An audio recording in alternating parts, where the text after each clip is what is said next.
Welcome to the Geek Podcast, where we're catching up this week. I'm Void, and I'm here with my co-host Beej. But we're not mustarding. What? Oh, I get it. Today we're talking. It actually took me that long. That's sad.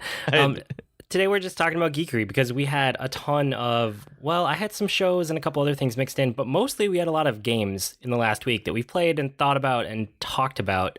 So maybe I'll go first and get some of my other things out of the way, and then we'll dive into games for a while. Yeah. It looks like a while. Yeah, you've got quite a bit of stuff on yours too, and I want to hear about a couple of yours that are not games, so go ahead. Yeah, so I watched some TV in the last couple of weeks. I watched all of Silicon Valley Season 5, and there's not a ton to say about it, except if you like the other seasons of Silicon Valley, you'll like this one. It's kind of more of the same, but my wife and I still really enjoy that show. We just don't like it strung out like week after week. So we wait till the end of the season for Silicon Valley now, and then we just binge the whole thing because it's an extremely like we watch the whole thing in one night because they're half-hour episodes. Oh wow. Okay. I was about to say that's a pretty intense session, but if they're half-hour episodes, it's perfectly doable, especially if it's a short season. Yeah, and it's HBO, so I think the longest season of it was like 10 episodes, and this season was like 8 or 9, so it was very doable in one night. So we did that. So it's like watching maybe 3 or 4 episodes of an hour-long drama that you're going to try to binge, so that's really, really not that bad to say you've watched the entire thing in one night. Yes, and speaking of, I started Westworld Season 2. Okay, I didn't even know this was on. That was one of the reasons I wanted to hear about what you think about it this season, because I had completely missed that it was even airing. I like it, but it's a slower buildup. I should say that I'm through episode 5, so I'm halfway through the season, and I think the show is actually through episode 7. I haven't been keeping up week to week. I waited to watch it. I told my mom, because I knew my mom was watching it week to week. I said, tell me when it gets good, because I wanted there to be enough there to like really dig into. And I asked every week as it came out. And after the 4th episode, she said, okay, you should watch it now. And I finally got around to it a week later. So the thing is, I think what happened is that season 1 was like fairly self-contained. Like they could walk away from the story if they wanted to. And now that they got greenlit to do this series and they wanted to, remember they took a year off to like actually not script the whole thing, but like plot the whole thing beginning to end for the rest of the series, not just the season. So I think what happened is the beginning of season 2 is the setup for the rest of everything all the way through season 4 or 5 or whatever it's going to be. Okay. So it starts kind of slow because it's building to a lot more than just one season worth. So the first 3 episodes are very much like setup and slower and not bad, but just not great. And then episode 4 is where it really kicks off, and it's like, okay, now I'm hooked. So I really liked episode 4 and episode 5, and I got to get back and watch the rest, but I like it. Good, because I'd seen one. The reason I knew that it was on is because I think it is IO9 that does something called Morning Spoilers is one of their not columns. I guess it's a column where they just post things that they found out and kind of leaks and everything, and the image they had gave, like, I thought it was a parody of Westworld when they were talking about it. Like, I thought it was a satire article because of the title, and I looked into it and was like, no, I guess the show's on, and that was an episode, and it's like, huh. And I don't want to say anything for people who haven't seen it, but it was really a spoiler that I think is kind of weird that made me realize it was on, and so I haven't watched it yet because I'm waiting until the entire season's done, and I want to watch the first season with Jennifer and then go through this one like you guys did with Silicon Valley. Yeah, so it was good. I liked it. I don't know. I gotta watch more of it before I have a fully formed opinion. Just if you like the first season, there's enough there now that you can really dig into it. Just give it a couple episodes. And then the other thing that I wanted to mention, especially for you, is that NoClip has a podcast now. I didn't know that. This was what I wanted to get into before the games because I was actually looking on their their Twitter page the other day to see if they had any new documentaries coming out, and I didn't see any, and so I see this in your notes, and I'm like, how did I miss that they had a podcast all this time? Well, they didn't have it all this time. There's one intro episode that's like a 4-minute explanation, and then there's one real episode. So they basically said, like, because they have all this good access to developers now, not every story they don't have the budget to do every story as a video, and also not every story needs to be a video, and it's so much easier to produce an audio version of it. So they're going to start doing documentaries, not to complement the other ones, but kind of like adjacent to the videos, if that makes sense. Like if they think it's a better fit for audio, they'll just do it as an audio documentary in the podcast, where it's just like an hour. I think the first one was about an hour. But it was good. It was really interesting. It was about Steam Spy and the guy who started it up and what happened with all of the GDPR affecting like the way that Steam handles their stuff and how it kind of got rid of Steam Spy and then how he was working around it. It was really, really interesting to listen to. That sounds great. Good. Yeah, because that's the kind of thing that made me really like the Nintendo Power podcast at first. I haven't actually gone back and listened to any of it since the initial episode, but that's the kind of thing that made me really like it, is getting in with those insiders that you don't really have access to in any other medium other than these kind of audio interviews. That was kind of like that video I actually tweeted you today with the marketing manager of Dragon Quest XI. It was just hearing this guy talk about it, that while it was PR, it wasn't necessarily a like a press conference kind of thing. It was the interview, and those, I love those kinds of things. So this is definitely going to be downloaded for me. And there's also 2 videos that they're going to release soon, like documentaries, they're normal ones.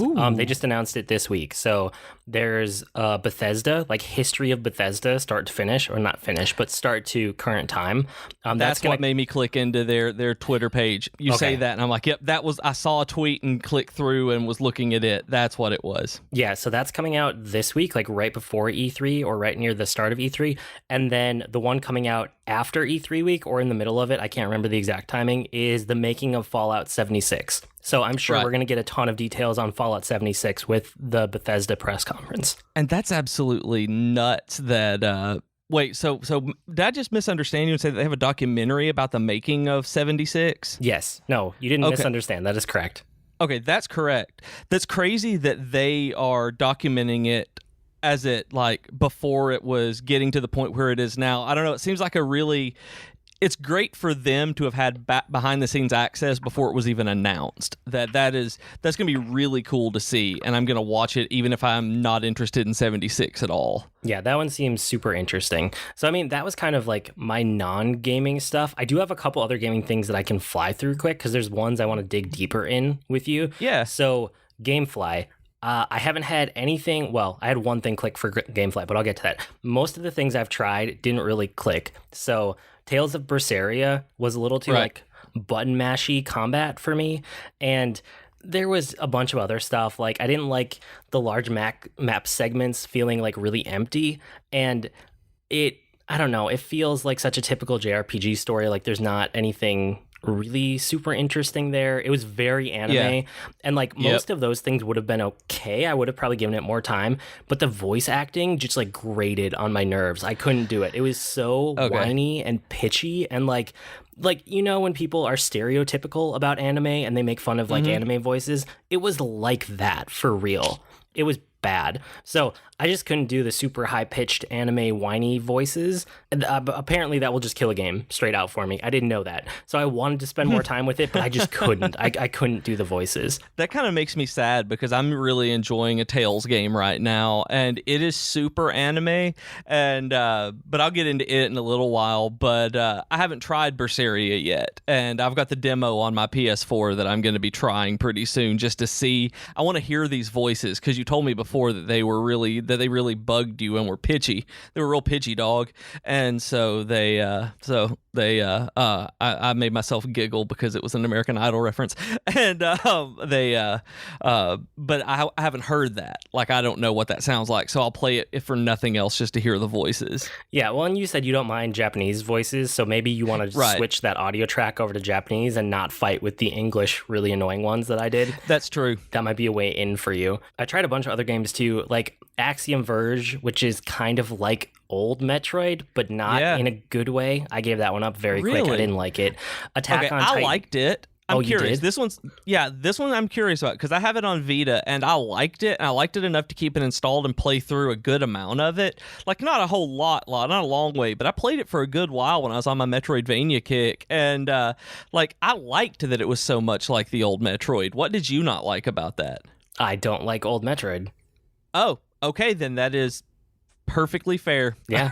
Yeah. All right. No, Super Metroid is good, but anything before that or like less than that in terms of gameplay, I just can't stand. Like I don't know, there's something about it. So it was that. Attack on Titan 2, it was kind of more of the same from Attack on Titan, and it was kind of a letdown. God of War 3 remastered was what I thought. It was ragey, it was angsty. I really don't like the Blades of Chaos that he has, which again, you said you didn't play, but you watched a bunch of the series. The Blades of Chaos are like the giant blades on chains that he spins around with all the time, like his main weapon, right? Yeah. I missed the axe from God of War 4 so much, like really right away. Like it is such a good weapon, and this made me appreciate it even more than I had before. So I'm just not a fan of the Blades of Chaos.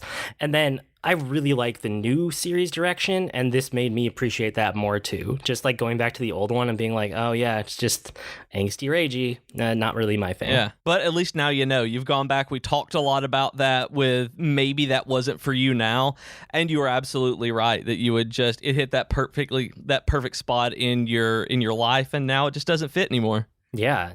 And then I tried Tokyo Xanadu EX Plus, and it kind of felt like the core of it felt like a ripoff of a lot of the things I like about Persona.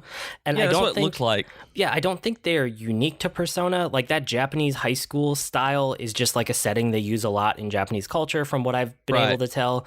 And it's in more games than I thought. But I bounced pretty quick because the things I were enjoying were some of the same things I liked from Persona, but executed less well. So I was like, well, I want to play Persona 5 eventually, which, spoilers, I'm doing that again. But this game made me be like, well, I'd rather be playing Persona. So I sent that one back.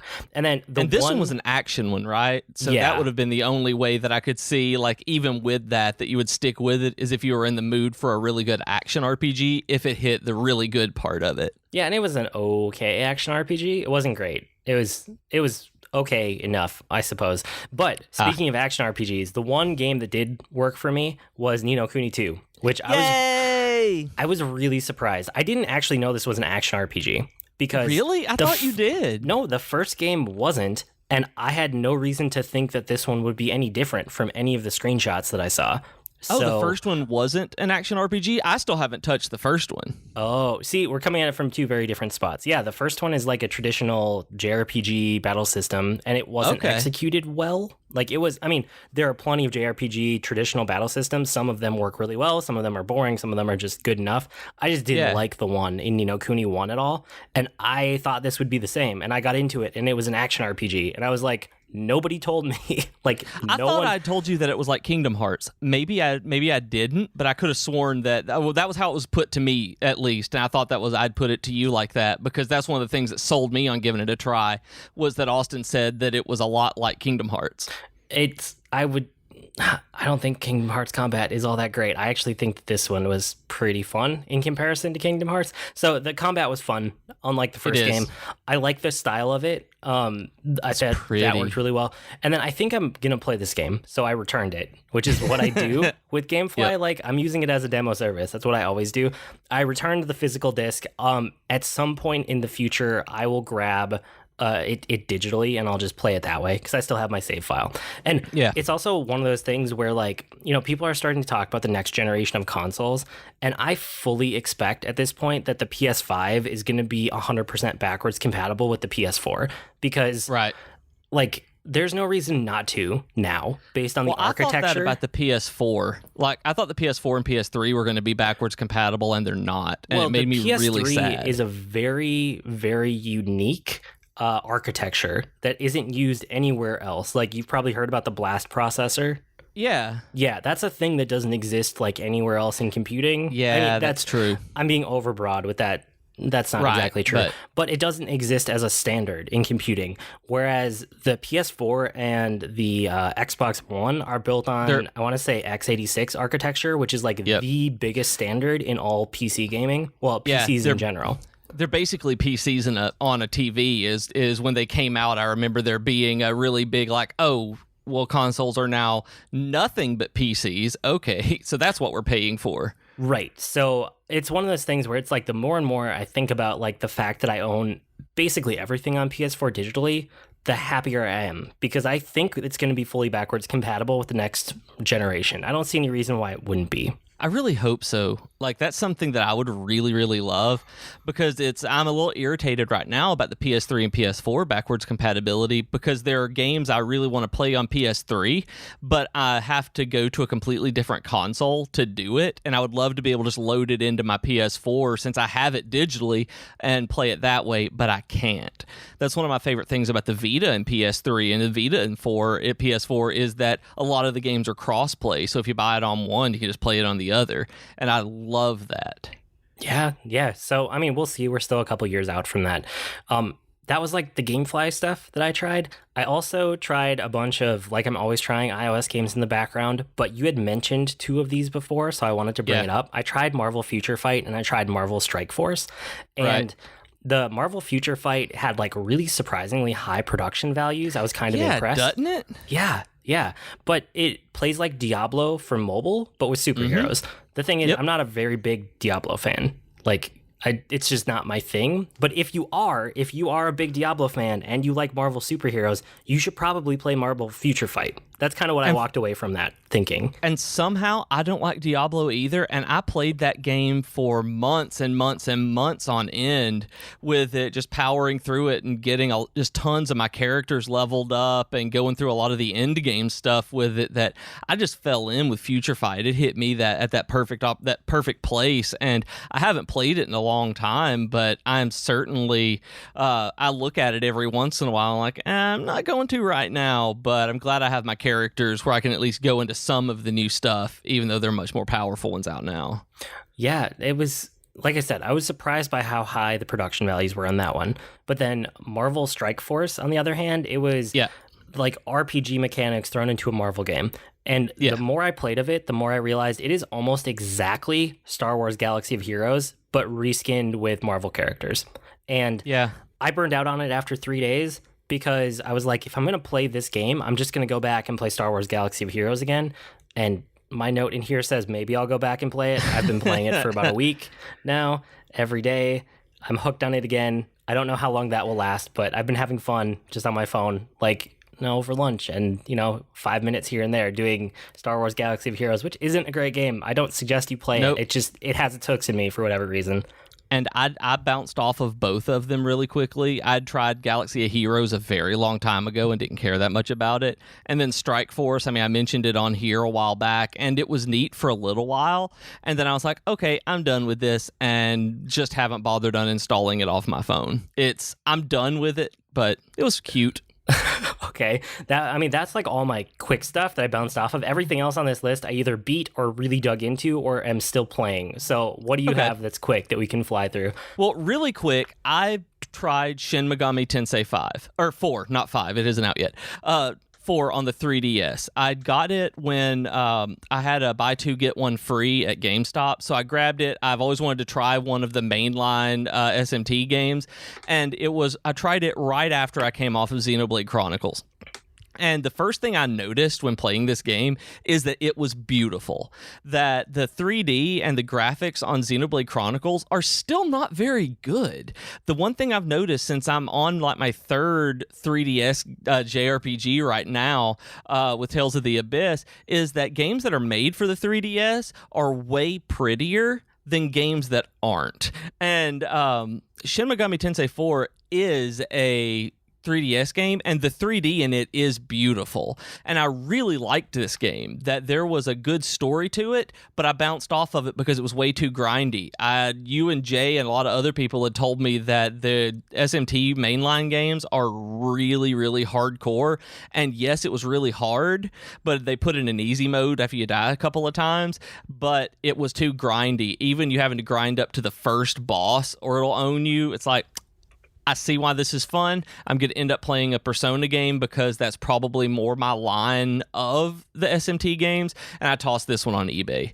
And you've never tried any of the mainline ones, you said, right? I have. I tried, I think, 1 and 2 and Okay. I want to say I tried maybe one of the 3DS games, but I really can't remember which one. It might have been a spin-off, now that I'm thinking about it.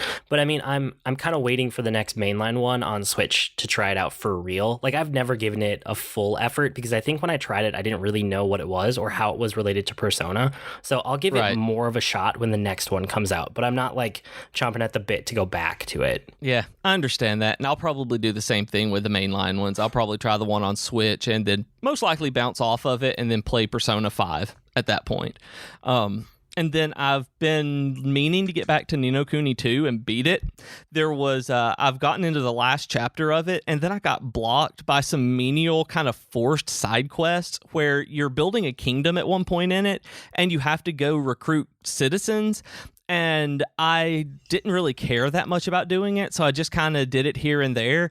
And I have to recruit, I think, 24 more before I can move on with the main part of the quest, because I have to build this building that I can have to get this particular thing to move forward. And I don't really want to just go around and collect 24 different people from around the world. It may take an hour, but it made me mad, and I haven't gone back to it. And once I decide that I'm going to sit down and do it, I'll be able to play it and beat it, because the end of the game is really cool. I just hated that because I didn't like the kingdom building. I didn't want to be forced to go into it, and so I went and played something else.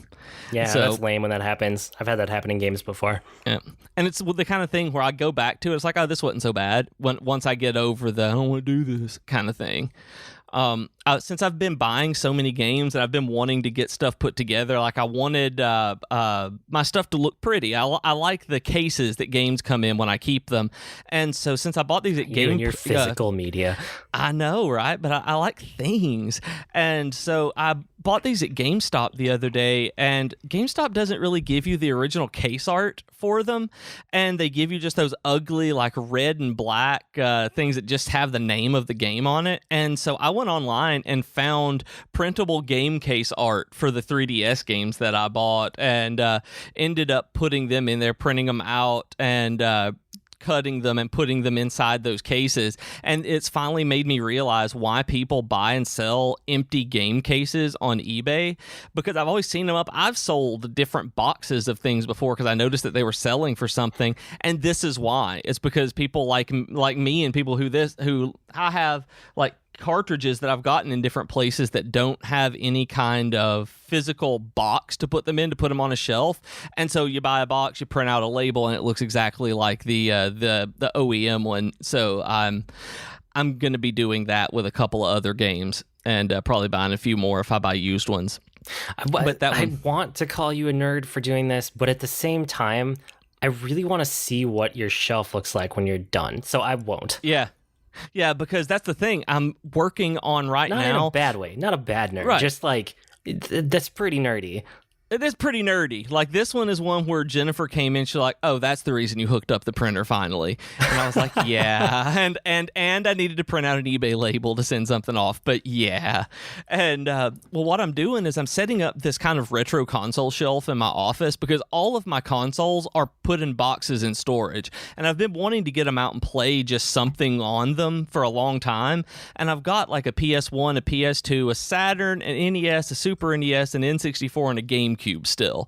And so I want to put them all in I have this cube bookshelf where I want to put them in there, and then put a TV on top of it where I can hook them up and play them in my office here. And I kind of want to use it as like a backdrop for the live streams that I do, and get it set up where it'll look actually kind of neat. So I'm going to do that, and I want to have all of my like game art and games in cases up there.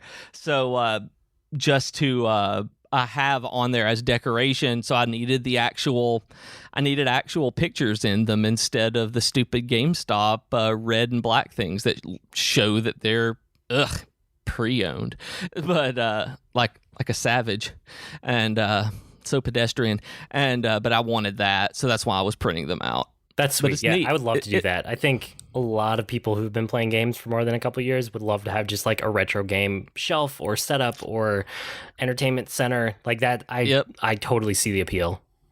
Yeah, and I want to, and I finally just made myself start working on it. I took a break from work today, cleaned off my shelf, and moved it into my office as a first step of doing it little by little and trying to get it actually looking like I want it to.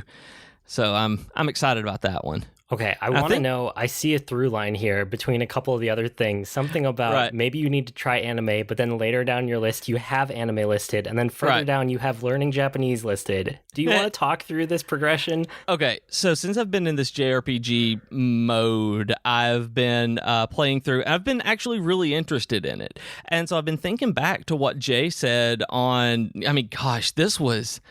Oh man, this was probably 2 years ago maybe when he told me that he didn't understand why I didn't like anime because I like Kingdom Hearts so much, and it's like the animeest anime that ever animated an anime.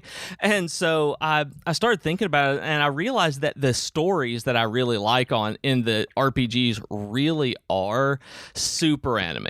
And so I started playing Tales of the Abyss, which is one of the same series as Tales of Berseria that you did, and it is every bit as anime as Berseria is, I'm sure, and it's super anime in the tropiest way possible. Like I said that Xenoblade Chronicles 2 was anime. This one I think may out anime that one. And so when I liked this one as much, I was like, maybe I just need to find the right anime to watch then. And so I'm playing through this one, and well, first of all, I really like this game. And so that's what made me do it. Like, if I'd bounced off the game itself, I wouldn't have cared so much. But I was like, if I like this one so much, then... And I'm planning on playing Tales of Hearts on the Vita because I like this one so much. Maybe I ought to go look at some anime. So I downloaded Crunchyroll, and I believe that I actually texted you about how I know that my life is in shambles and just sent you a picture of the Crunchyroll installing on my TV. And... that's because that's something I never thought that I would do.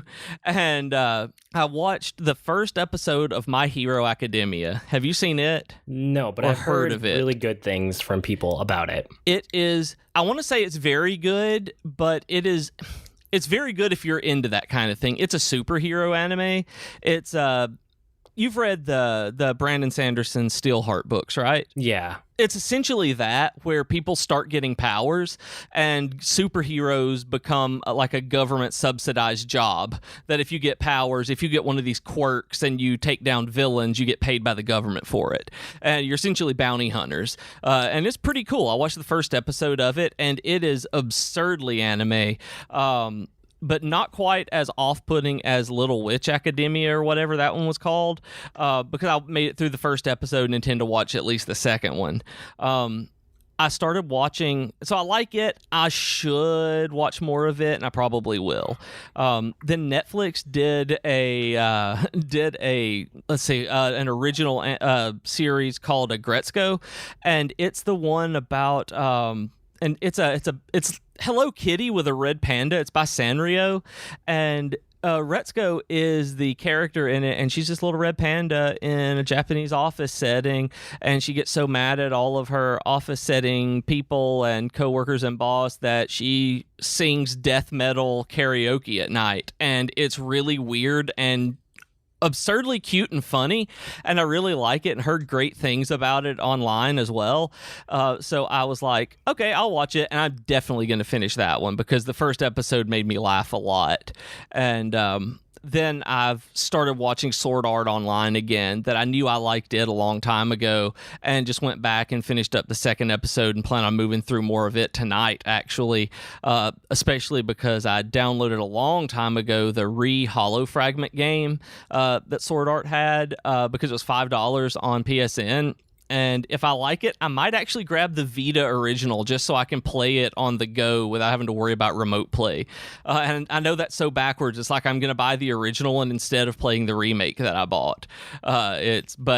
I'm probably going to watch a lot of Sword Art because I actually really like it. I'm probably going to use that one as a bouncing off point to find more series that are like it and watch it and Dot Hack and a couple of others. But I may be getting into anime. And That's weird. I feel... It's not like I'm not disappointed. It's just unexpected.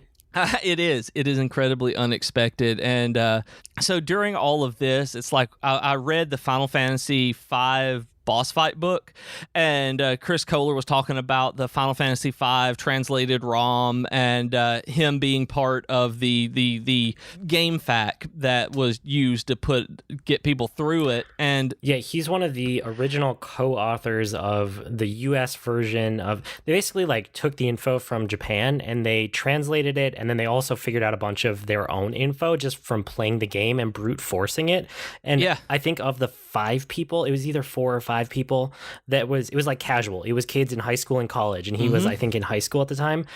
They were just like a loose group affiliated online that they found each other. They had one person who actually spoke Japanese all the way to act as like the official translator, and they made the US guide, and then later one of the strategy game companies came and like literally plagiarized their work. I think it was Prima. I want to say it was Prima. I didn't want to Prima. say it out loud in case I'm wrong and accusing the wrong company of the wrong thing. But it was one of the strategy guide companies that was one of the main ones, and they just straight up ripped off their work and published it. Yep. And he never even went back and got any kind of recompense for it in the book. He said he just kind of like, oh man, and dropped it because there are other people involved as well that you would have to do a lot with.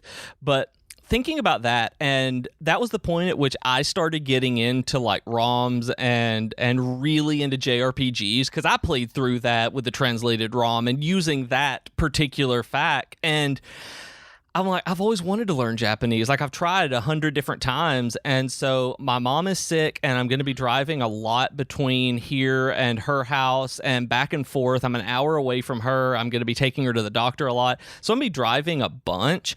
And so I had downloaded a long time ago an app called Mango Languages through the public library here. And it is by far the best of those conversational language learning softwares that I've found. Like, it's actually useful in what it does, and it has Japanese on there. And so I've decided, instead of listening to podcasts or anything while I'm driving so much, I've been doing Mango Languages. And then I found a website called Tofugu that has lots of hiragana and katakana mnemonic guides that can teach you what the individual characters are, what the kana are. And I've always wanted to do this, so I've wanted to import games and download the Japanese ones that aren't here, and I want to play them and like be able to read parts of them at least to be able to get through them. And so I've decided to teach myself and do that. I've become that guy. As my wife put it, she's like, "You're that white guy." She was like, "That's BJ." And so it's like, I actually downloaded the Mother 3 ROM because I wanted to see it in Japanese, and I translated my first line of Japanese, and I was really happy about it. And it was in the official translation, or not the official translation because there's not one, but in the main translation, it was like one of the lines was, "It looks like you overslept." And when I did it, I looked at it and got it, and it was like, "Running late, sleepyhead." And so I was like, I got it. Like, that's close. That's actually translation rather than transliteration. So it's like, I'll accept that as a first attempt. So it made me happy that I was able to recognize just even a single line of characters on my own. So I've been really excited to do that because I've always wanted to. It's one of those things that I've wanted to for like the last 20 to 21 years or so, and finally decided, you know what? Just do it and stop not doing it. And that's awesome. Like, I think anybody who has been playing JRPGs for a while feels a little bit of that impulse. I know I have in the past. Like, I've picked up a couple apps to try it out, and there's a few out there that do like a lot of languages. I would say probably about once a year, I'm like, oh yeah, I'm going to learn another language. And I dig back into Spanish, or I try from scratch with like French or Italian or something. I've tried a couple times with Japanese, and I haven't made it more than like a day or two because it's so foreign to an English speaker, like it's so different that I made no progress. If you do want to, try Mango, because it actually starts out and it's very understandable with the way it approaches the grammar and everything, just in terms of putting it together. And then the mnemonics that Tofugu put out, it looks like it's going to be stupid. And it's like, I'm never going to remember this particular character and sound because of this mnemonic. And then I look and it's like, oh yeah, that's those worms cohabitating, so that's co. And it's like, Man, I can't believe that actually worked. But it is. It actually, I've been doing this for weeks now. This is probably like my 4th week of going through and doing it just when I have spare time right now. I haven't even dug in on it that hard. I'm actually enjoying learning this, and I've never had fun learning a language, so it means I'm on the right track with something my brain needs right now. Yeah, I'm super excited for you. I really want progress updates as this goes along. Oh, yeah. Like right now, I've translated a single line of it and recognized a little bit in Agretzko. I've recognized words and been like, they didn't put that in the subtitle. And but yeah, that's pretty much where I am on those. Cool. But I've got other game stuff. Everything else we have is like, you have one bigger game series you want to talk about. I have a bunch of games I want to dig into. So let's take a quick break and say our geeky offer of the week. Oh, I have to pick one. I guess I'm picking Gamefly. Gameflyoffer.com/geek. You can be like me and use it as demo service, or you can actually use it as a rental service and rent a game and beat it and send it back whenever. But if you go to gameflyoffer.com/geek, you can get a free 1-month trial on us, get free game sent to you, and you can send it back, all that stuff. And it helps the podcast. So everybody wins. And then don't forget about the Geek to Geek podcast network. It's our network. It's awesome. Geekitude this week, I know they're talking about like evolving your fandom, and it's kind of like when social awareness changes how you see stuff you love in a different light. I was talking to Joe about it this morning, so I'm excited to hear that one. It's not out as of when we're recording it, but it should be by the time you listen, I think. And then Tea Time with Katie and Chelsea. Katie had a special guest. She had her sister on because Chelsea's still in the middle of moving, so I hope everything's going well, Chelsea, with your big move. Yeah, I think that's it for this week. I guess the other thing, not for like our podcast, but for the network, the other thing I want to mention is that like I'm super psyched for E3 next week. I think our episode might have to be E3 all E3 next week. I don't think there's any way that it's not going to be. Just looking through the notes that you made already for it and the stuff that I've read about and talked about with you and just seeing online, yeah, I'm pretty sure there's no way it's not going to be your E3 episode. Me being like, oh, that's cool, I can't wait. So yeah, you were saying today, we were texting about it, and you said it's like my Christmas, and I thought about that all day since you said it, and it's not really like Christmas, but it's the one time a year that I let myself get hyped for games to an unreasonable extent, because by the time a game comes out, I try to have realistic expectations for it because I don't want to be let down, you know? Right. And I'm pretty good at judging a game once I've seen it in action, and, you know, I might not even need to read reviews, maybe some previews, and just kind of see gameplay. I can usually tell what I'm going to think of it.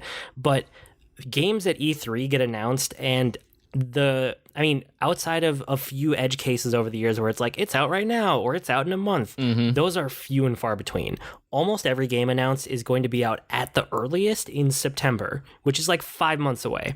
And some games that get announced at E3 take 10 years to come to fruition. I'm thinking about Final Fantasy 15 here. Oh my goodness. Like, and Kingdom Hearts 3, that's been almost 10 years now, or over 10 years. It's been a long time. So because of that, because there's this big time delay, E3 is when I let myself actually like get overly hyped for games, because I know I will tone it down by the time the game comes out. So I like to watch all the press conferences. I like to geek out about it.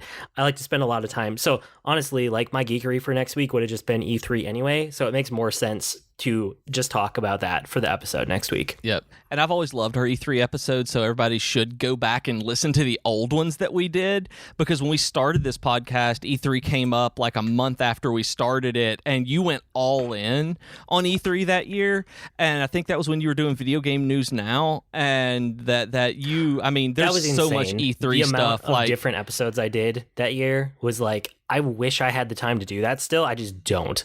Yeah, it was great, and but I can't wait for next week's episode to hear about this. So yeah, everybody, y'all need to listen. We're this excited about it ahead of time, so you should be too. But I mean, speaking of E3, I know Dragon Quest 11 is going to be there to some extent or another, and the last big game you wanted to talk about was like Dragon Quest, but as a series, like have you been? You played 8, right, in the last week or two? I played all the way through 8. It took me, I think, what did I say, 49 hours to get through 8? 59 hours? something or other. I played through 8 on the 3DS, and it was awesome.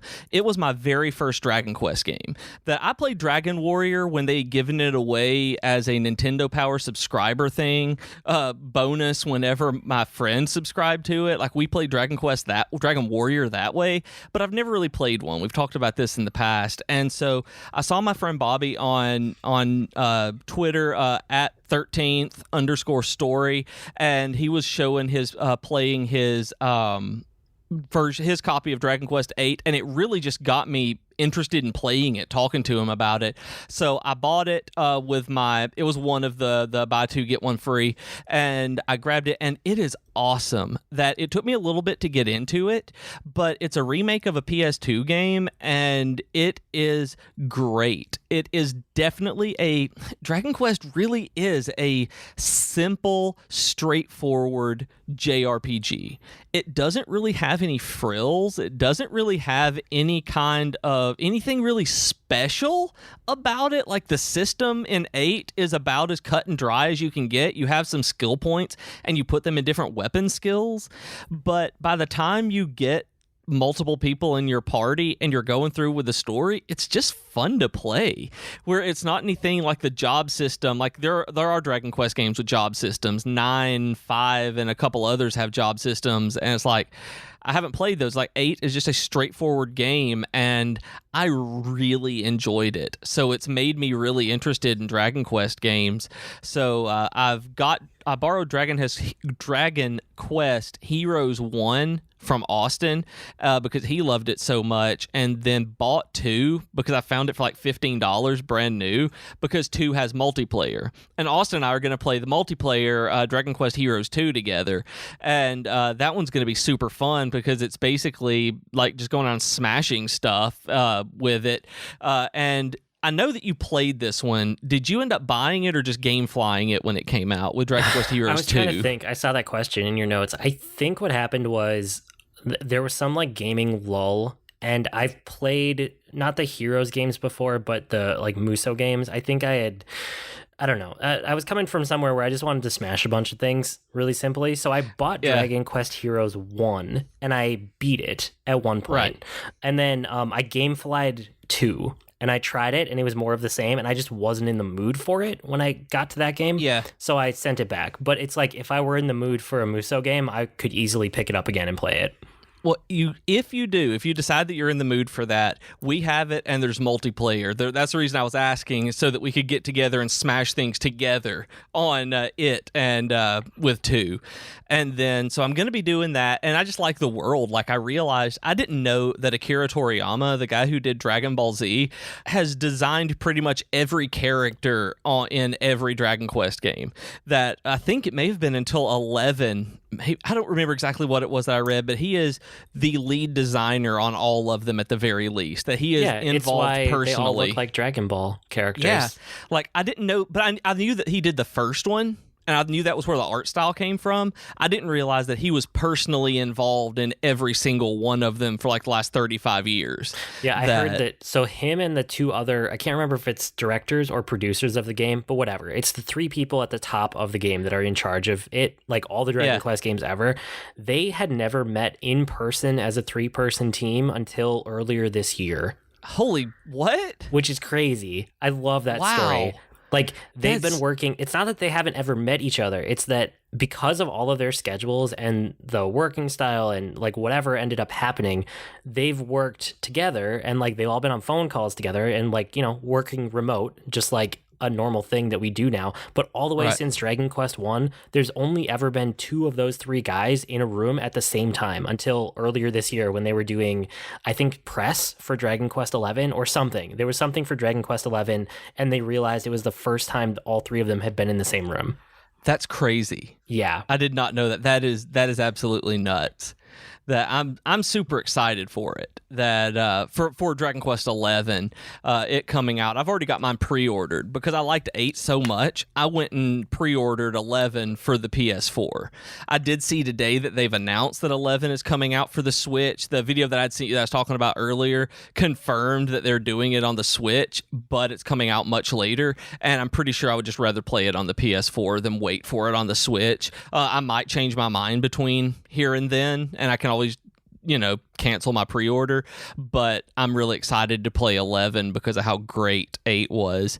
And then I bought Dragon Quest 9 for the DS, which is an old DS that you can play on the 3DS, and I bought the Japanese cart of it because old DS carts are not region locked. The 3DS ones are, and so I actually have it in Japanese with all the stuff, and I bought a complete version of it so that if I decide to power my way through it and just see what I can get involved in, it's a really good one to do, I've read, because it uses very little kanji and uses furigana when it does, which is basically the word of that kanji spelled out above it in hiragana to let you know what it is phonetically. So it's like, if you're going to learn, you basically use Dragon Quest 9 as a game or Pokemon as a game are the ones that are actually recommended for beginners these days. Interesting. So I wish that 11 was out like now, because it's coming out 4 days before Spider-Man, and it's coming out in September. And it's like a lot of the big name releases of the year don't have release dates yet. But if you guys don't know or you're not familiar with it, almost all of the like huge releases for the year come out between September 1st and like mid-November. There's like a 2.5 month span there where they just get everything out to retail before the holiday season. And like, if you're getting out after Black Friday, it's too late. So it's right at the beginning. I know it's right at the beginning of that holiday season, or that like gaming I think it's holiday September season. 4th. Yeah, but when it comes out. It's going to have so much competition. Like, I wish it were out right now, because I could use a game to, like, dig into, and this one would be perfect. I know when we get around to the time of year where it's coming out, I'm going to have other stuff to play. And see, for me, this one has actually taken precedence over Spider-Man because of how much I liked Dragon Quest 8. That is testament to how much I like Dragon Quest 8, that Spider-Man is the reason I bought a PS4 last year, as much as Final Fantasy 15 was. And I am more excited for 11 than I am for the Spider-Man game now, that I will be playing it before I play Spider-Man. That is... I know that sounds nuts for me to say, but I've actually not pre-ordered Spider-Man, but I pre-ordered this one. Wow. Well, I mean, at least I know that I'm going to be digging into Spider-Man, and you're going to be digging into that. So we'll have a lot to talk about that time of year. That is true. And you could always grab the Japanese one and use a translated guide like the old days if you want to, because you can play the PS4 one now. That would be interesting. I could do that. I'm not going to do that, but it is something I could. And then I'm playing through Tales of the Abyss is the only other thing that I've really been doing. It's one of those Tales games. You told me it was a series of like Tales of Fantasia, and so I went and looked it up, and one of our listeners, and I can't remember who it was to give them credit, went and linked me the wiki article on how the Tales series, which games are connected how. And so because I like Tales of the Abyss so much, I'm going to play Tales of Hearts on the Vita. And because I'm so nerdy that I want the correct art and box for it, that I don't want to buy the used copy on GameStop, because it's cheaper on GameStop than it is anywhere else, including digital. So I'm probably going to sign back up for GameFly to try a couple of the others, and then go straight out buy the Tales of Hearts game to get the case and manual and art and everything, and play it that way, because I'm that nerdy that I'm trying to figure out the best way to monetarily get everything that I want so that it'll be pretty on my shelf. Okay, that's fair. That's fair enough. I played a bunch of games in the last week that I really liked, and I beat a lot of them. Let me start with the shortest one to talk about. Wizard of Legend. Have you heard of this game? I heard of it. I looked at it and realized it wasn't for me and just kind of went on. Yeah, it's a roguelike, and it's an action game. Like, it's very much it's like a pixel art style action RPG. Not really RPG, but action-y game. And you can like the roguelike element is like you can retain currency that you can earn through runs. You're trying to like complete these trials, and you get currency, and even when you get knocked out, you bring that back with you, and then you can purchase new abilities. So the whole game is about acquiring new abilities, and like you can assign them to your different face buttons, and all of them are just different magic attacks that have different elements with them. So that's like the core game loop, is playing around with elements and figuring it out. It's not one I can play for hours on end, but it's a really good palate cleanser for like 10 or 15 minutes. So that's what I've been doing on Switch. It's just nice to have. If you're really into roguelike games, I recommend it. If you're not, then avoid it. I think it's pretty easy one side or another there. When I realized that it was a roguelike, that was what made me like stop looking at it entirely, is because I loved the look of it, and then I looked and saw that it was roguelike, and I was like, I'm not going to play it for more than just a few minutes then. Yeah. So I beat Quarantine Circular on PC in the last week or two. You remember Subsurface Circular that I talked about, right? I do. Okay, this is a spiritual... I don't know if it's a successor, I suppose. It's not at all about the same thing, but it's the same team. It's the same style of game. It's just a completely different subject and setting. And this one is about first contact with aliens and a worldwide plague. And it's kind of a text-based story, but it has those like higher production values. Like there's 3D characters, there's movement, there's camera movement through it. But at the core of it, it's a text-based story game where like your choices matter. You know, going back to last week where I said that I was into a bunch of narrative games where choices matter, this is one that I was talking about. There are lots of shades of gray in it. Like there's a worldwide plague. You're part of the team that's been tasked with like stopping the spread and containing it, and then also trying to look for a cure. And this alien shows up, and the alien basically says, I'm here to help you. And people are like, well, how do we know this isn't just an alien plague and you're trying to spread it more, or you're here to fight us? So there's all of this gray area, like, do you trust this alien? Do you not trust it? Is it actually here to help? What's it doing here? And all of that you find through playing the game, so I don't want to give more about it away. But if you like text-based story games the way I do, I highly suggest Quarantine Circular. I really liked it, and it's only $4. It's like a 2 to 3 hour game. It depends how fast you read. But, I mean, $4 for 2 or 3 hours, it's not a bad price at all, in my mind anyway. No. And is it mobile? I can't remember. It's a PC. Phone game. It's PC. Oh, is it it's PC? Steam. Yep. Okay. See, for some reason I was thinking that was a mobile game with the Subsurface Circular. No, they're on PC and they're cheap. They're on Steam and they go on sale sometimes too. So they're really cool. I also beat Far Loan Sales, or Far, maybe there's a colon in there with loan sales. I don't remember. It's a game where you go to the right. And I know what you're talking about, and I know those games that some of them actually say it's a going to the right game. Like that is, I've seen them described like that, but it's really funny. It is. You go to the right, you're in this like steam-powered / sail-powered vehicle, and it's in a post-apocalypse. Like something has happened. You don't know exactly what has happened at the beginning, and you have this big vehicle that like you have to take fuel and like, well, sometimes it's fuel, sometimes it's items and whatever, and like throw them into the like energy compartment. And there's a lot of just like little things you can do in the ship to like control it, but the controls are on different sides of the ship, so your little character has to run around to do them, right? So like if the steam builds up, and then when you release it, you get a speed boost, but then like you can run out of fuel, so you got to go put that in the fuel thing. And it's never very far from the center of the ship. It's not a big vehicle, but it's just enough of a core mechanic of like running around and managing the ship. And then for all sorts of reasons, you'll have to like maybe you run out of fuel, but you just got these sails, so the sails can like propel you for a while. Or you go through a cave, so you have to put the sails down, and then you have to like make sure you have enough fuel to get you through there. And there are other times where you just like hit a wall or hit an obstacle, and you have to get out of it. And your character can never really die, but your ship can take damage, and you can have to like repair it and stuff. So it's this interesting interplay between the character and the ship, and those are like the two main pieces of the game. But it's like an atmospheric, moody game. Like playing through it reminded me of the first time I played Limbo, and I had never played a game like that before. Does that kind of give you a sense? Yeah, because Limbo, I know exactly what you mean by that, just having that feeling with something, that experience, because the first time, like Limbo's demo made us buy the whole game because of that. It was like, oh, this is neat. We have to see what's more of this. We have to see more of this and what happens. That it was just cool playing it with the lights off. Just the atmosphere and feeling of games like that doesn't come around very often. Yeah, so there was a game, was it called Inside?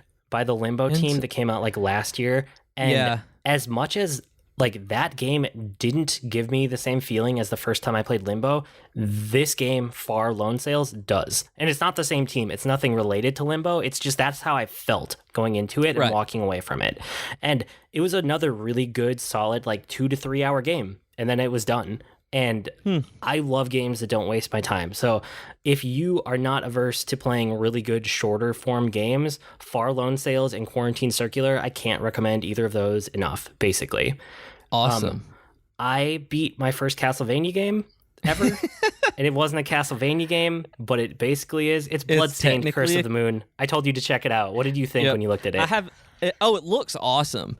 This is one that I will eventually grab. That whenever I get in the mood for a platformer, this is absolutely the kind of game that I want, because I've been looking forward to the main Bloodstained game coming out. And so with this one, it just looks awesome. This is like it's not a demake, it's almost like an NES style prequel for that main Bloodstained game. And if you guys don't know what Bloodstained is, it's the main creator of Castlevania finally left Konami and just made his own game studio, and he basically kickstarted Castlevania again, but he can't use the name. So if you look at the screenshots, if you back the Kickstarter, you know that he is making a modern Castlevania game in the style of all the ones that people used to love. It's just called Bloodstained. And as like one of the stretch goals for it was to make an NES version of the game as a prequel, and that's what this one is. So this is Bloodstained Curse of the Moon. And I played it on the Switch. It's basically that NES style Castlevania, but with like modern conveniences. So the way to think about it is the way that, like, you know, Shovel Knight is kind of a modern take on Mega Man, but it has like all of these things that we appreciate as a modern audience. That's how I felt with Bloodstained Curse of the Moon compared to like those old Castlevania games. I get that. And I mean, the original one, well, I guess the main Bloodstained is going to be like Symphony of the Night. This is the dude who did Symphony of the Night. And so that's what we're getting. And unlike Mighty Number 9, this particular game, Curse of the Moon, proves that the main one is going to be worth waiting for. Yeah, this was a really good game, and I beat it. I mean, I beat it in one day. It wasn't a super long game, but I really enjoyed my time with it, and it was pretty cheap. It's like $9 or something. Yeah, so, and it's on a lot of different systems. I don't remember if it's on everything right now, but I know it's on PC everything. And Switch, so it should be on PS4 and Xbox as well. Yep. I guess the other thing I played on Switch this week was the Mario Tennis Aces, the online tournament demo, because the main game's not out yet, but it was like a free demo for the weekend, and it convinced me to buy the game because it has interesting mechanics. It's like more interesting than I've ever played in the past Mario Tennis games. It did not convince me for the online portion because I just don't like playing against people in competitive sports games online. But after playing this game and seeing the mechanics in it, I'm super excited for the single player mode. I wanted to download this and didn't have time this weekend. And I'm really sad because I hate that Nintendo makes the timed betas and timed demos and all of this, because I want to play this in particular, and I just never had an opportunity to download it and get involved or get invested in it on the Switch. Yeah, well, I will let you know when the main game comes out how it is. Yeah, absolutely, because this is one I've been interested in, because back when the Wii first came out, I loved Wii Tennis. That was so much fun. And so when they announced this one, I'm like, man, this is going to be like Wii Tennis all over again, except a full game with new stuff and cool things to do. And so I'm excited for this one. Yeah, weirdly, I never thought I'd be excited for Mario Tennis. Is it not? No, it's Mario Tennis. It's not Wii Sports. Wii Sports is like waggle controls. This is like actual... There's a lot of strategy to it and controls and stuff. Really? Like, yeah, I didn't know sorry that. Sorry to disappoint you. Have you not played a Mario Tennis game before? Never have. Oh, have you played any Mario sports game before? No. Okay, this surprises me. They all have surprising depth to them. Really? See, yeah. I've never messed with any of them. I've seen them and just never played them. I've always just not cared, really. None of them have ever interested me enough to play. Okay, so Wii Sports, outside of bowling, because bowling is actually like pretty decent, all of the other Wii Sports games are kind of like... I don't want to say like baby's first sports game, but they're kind of like waggle control, like fudging the edges. There's not a lot to them. They're extremely simple. Right. Mario sports games are... Do you remember when we were talking about how you and I have both liked sports games over the years, but only when they're arcadey sports games? Yeah. Okay, Mario sports games are arcadey sports games. Okay. That's what they are at the core. Yeah. I mean, it's just like a Mario skin put on top of it. So it's tennis, but there's like 1, 2, 3, 4, 5, 6 or 7 different kinds of shots you can do off of a racket. And there's like energy meters to manage, and there's special moves to manage, and there's positioning, and like, I don't know, there's lots of things that goes into it that you would never think of from like a Wii Sports perspective. All right. That sounds like what I'm looking for, so I'm excited to see it. And it does have motion controls, doesn't it? I don't think so. Does it not? Really? No, I don't know how it would with the complexity that goes into it. Yeah, we'll see. I'll let you know when the game comes out for real. Yeah, let me know. But it convinced me to buy it, so I'll be grabbing that. And then I also played Dauntless, which is an open beta on PC right now. It's an open beta, but like quotes around that, because if a game comes out and you can spend money on it and the servers are live and they're never going to wipe the servers, your game is launched. Like, yeah, it's launched. It doesn't matter what you're calling it. That's a live game. So Dauntless is live now. It's a live game, despite what they say. And I was really torn on this one. It's like a less good Monster Hunter, but it actually understands the internet. So it made... I mean, in the end, I played like 5 hours of this game, maybe 6 hours. It made me want more, or it made me want the Monster Hunter team to better understand the internet. It didn't actually hook me on Dauntless as a game, because like the online integration is just so much better than anything in Monster Hunter. You just like hit a button and then you're in a game with 4 other people, and it's fun, and you get bonuses for being with them, and there's like incentive to go back and like randomly be placed into a match between a bunch of them, so that you get bonuses, and then you're going to help somebody who's on an actual mission. Like a bunch of the things that we like from Final Fantasy XIV's integration, are done in this game and done really well. It's just that the main gameplay isn't anywhere as interesting as Monster Hunter. And as one of my friends put it, it's almost like 15 years of iterative game design actually matters. Which, I mean, I can't fault him for saying that. He's completely right. So if you're interested in it, if you really loved Monster Hunter, if you can't get enough, you might as well give Dauntless a try. It's completely free. But for me, it just made me want Monster Hunter to do the internet better next time it releases a game, I think. And that's sad that this game just made you want another game to be better because this one wasn't good enough. Yeah. And then, I mean, I guess the other thing that I did this week that I am sure I'll dig into even more in future weeks, I started Persona 5 again. I started my New Game Plus run finally. And okay, that's what I was going to ask. Was it New Game Plus or just a full New Game? Nope, it's a New Game Plus. I think I'm going to try to platinum it because it's supposed to be way easier on New Game Plus, because you start with, well, all my stats are maxed out because I did that in my first playthrough. And there's just a bunch of things that help you the second time. Like, you retain all of your items, you retain all of your stats, you retain all of the personas that you had registered, and all of the money that you carry over from the last game. So like, if I wanted to break the game right now, I could just summon the highest level persona that I had from my first playthrough and then just like stomp through the game. That's not what I'm doing, but I could. There's a lot that is appealing in the New Game Plus mode. That being said, like, the first palace, trying to just get to the point where that unlocks is long. It's like 3 or 4 hours, and I knew that, but knowing it and going through it a second time are two very different things. Right. And it's like what you said, like when you lost your Persona 4 save, you didn't want to go back and replay it because there's so much in the intro to these games that it's a lot. And I'm still sad about that. Yeah. Because I don't want to do it. I mean, the Persona 5 in particular, it doesn't fully open up until you have unlocked the first palace all the way. And then you finally get freedom to do stuff every day. And that's my favorite part of the game, is like the day in, day out decisions of like who you spend time with and what you're going to do and how you're going to like improve your character and improve your relationships in the time that you have. I find that really interesting. And I know you don't like that as much as I do, but that's my favorite part of Persona. So I finished the first palace and I'm halfway through the second palace right now. I'm trying to wrap that up so that I have another huge chunk of time to just do free time with people before the next like story beat after the second palace. So that's where I am. I'm not rushing through it this time. Last time I was playing it to the exclusion of all else, and I'm obviously not. I mean, look at all the other games I've played. But until a new like, huge game comes out that really fully invests me, I think I'm just going to keep picking away at Persona until either I beat it or like we get to the busy season.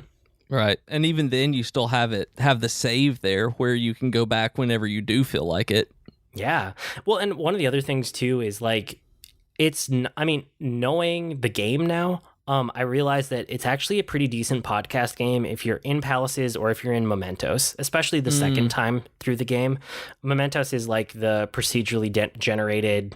It's not an infinite dungeon, but it might as well be. Like, you can just keep going back to it and like grinding and like doing a bunch of stuff in there. Okay, I gotcha.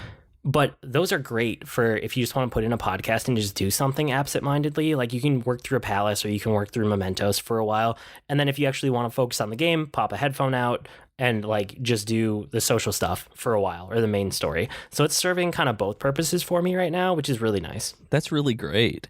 And, you know, it wasn't until recently I was reading an article about Chrono Trigger that the New Game Plus reminded me of this, that I didn't know that Chrono Trigger was the very first New Game Plus, that I knew it was out there, and I knew my next playthrough of Chrono Trigger was going to be a New Game Plus. I didn't realize that it was the very first time that was ever used. Yeah.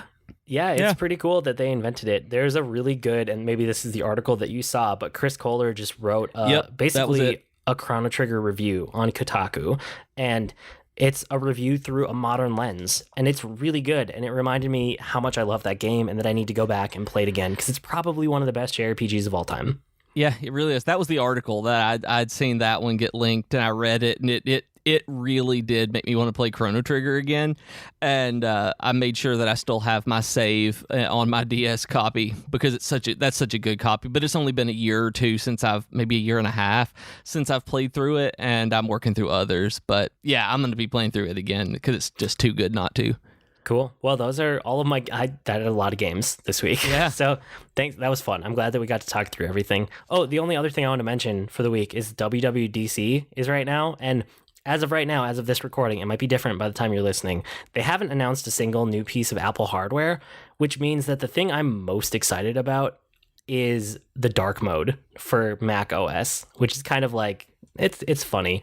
And then you're typing right now, 4-Job Fiesta. Yes, I should remind people, the 4-Job Fiesta, you can pre-register for the 4-Job Fiesta right now all the way through, well, you can register anytime now until it's done, which is like, I don't know, August or something. But go pre-register and be with people who start right away. I think the Fiesta kicks off on the 17th. It's always kind of a nebulous time because they do a speed run right beforehand and the game unlocks for everybody else as soon as the speed run is done. But around June 17th is when the Fiesta is kicking off.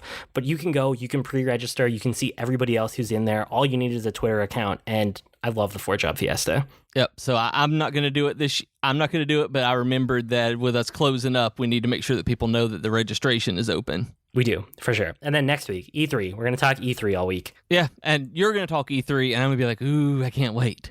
Yes, that's the plan.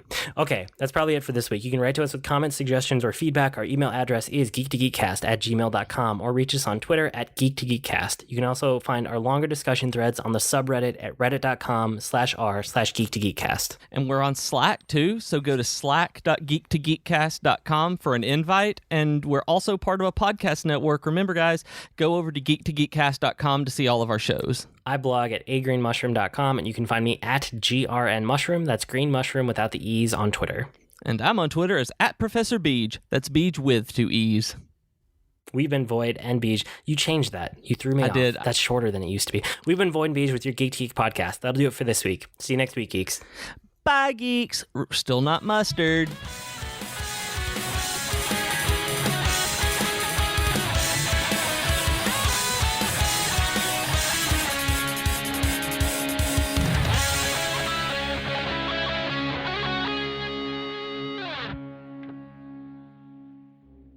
Hi everyone, I'm Katie. And I'm Chelsea, and we are the hosts of Tea Time with Katie and Chelsea. We are two best friends who love pop culture and talking about pretty much whatever we want. Katie! Yes? Stop thinking about Zac Efron and tell our future listeners what some of our latest episodes have been about. Well, we've talked about Zac Efron. No, get it together, Katie. Fine. We've talked about fan fiction, classical literature adaptations, favorite TV couples, and so much more. So grab your cup of tea or whatever your drink of choice is and download our podcast today. Hi, my name is Joe Hogan, and I'm a geek. And if you're currently listening to this, there's a good chance you're a geek too. So check out my podcast, Geektitude. Each week, I talk with somebody about their geek aptitude. Sometimes I talk to people in a geeky profession, Sometimes it's someone doing something really cool with their geekiness. Often it's another geeky podcaster. But it's always someone who wants to share their inner geek. So join me each week as we come together to geek out about all the geeky stuff we love. And remember, this week, keep it geek.